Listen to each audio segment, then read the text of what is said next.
বিসমিল্লাহির রহমানির রহিম। আসসালামু আলাইকুম, welcome back to my channel. ছাদে এবং বাসার সামনে আমি কি গাছ লাগিয়েছি সেই ভিডিও আপনাদের সাথে আজকে শেয়ার করব। ছাদে বোম্বাই মরিচ গাছ লাগিয়েছি, অনেক সুন্দর হয়েছে এবং মরিচ হয়েছে অকল্পনীয়। কিন্তু একটি গাছ রোদে শুকিয়ে যাচ্ছে, যা গরম পড়েছে। মরিচগুলো দেখুন, মাশাআল্লাহ, সন্ধ্যা মালতী। আল্লাহ তাআলার কি সৃষ্টি! একটি ফুলের ভিতরে দুইটি রং। জবা, সেও কিন্তু রূপে গুণে কম যায় না।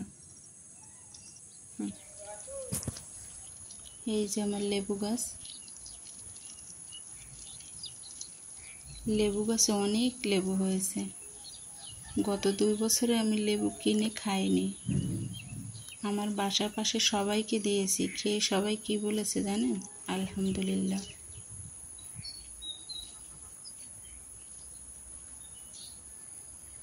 দেখেন আমার আম গাছে অনেক মুকুল হয়েছিল, কিন্তু আম টিকেছে মাত্র 7টি।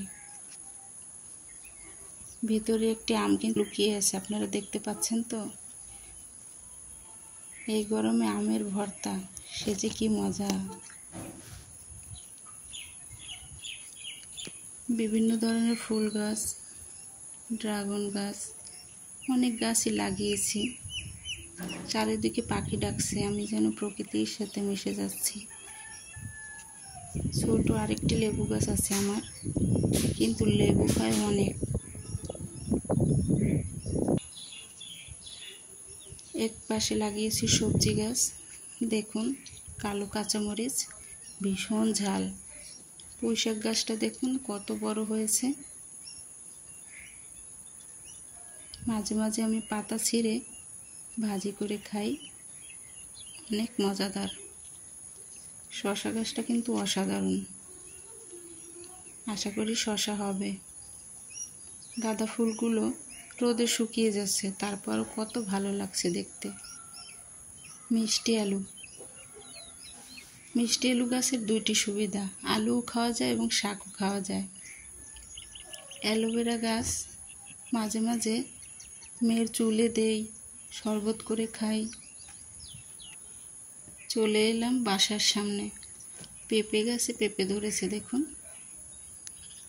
নিজের হাতে ফলানো গাছ, সেই গাছে যখন ফল ধরে তখন নিজের মনটা আনন্দে পরিপূর্ণ হয়ে যায়। তুলসী গাছ আমার অনেক উপকারে আসে। বাচ্চাদের ঠান্ডা লাগলে এই পাতার রস আমি খাইয়ে দিই, ঠান্ডা কাশি কমে যায়। সন্ধ্যা মালতী, নয়নতারা ফুলগুলো সবার নজর কেড়ে নেয়। দেখুন কত সুন্দর লাগছে তাদেরকে।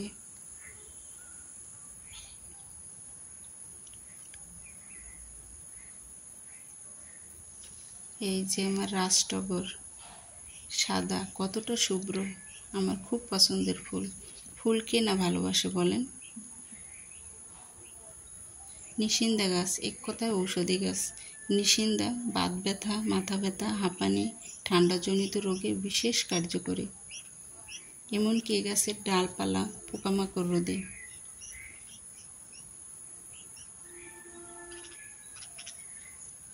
কি সুন্দর পাখি ডাকছে, আপনারা শুনছেন তো?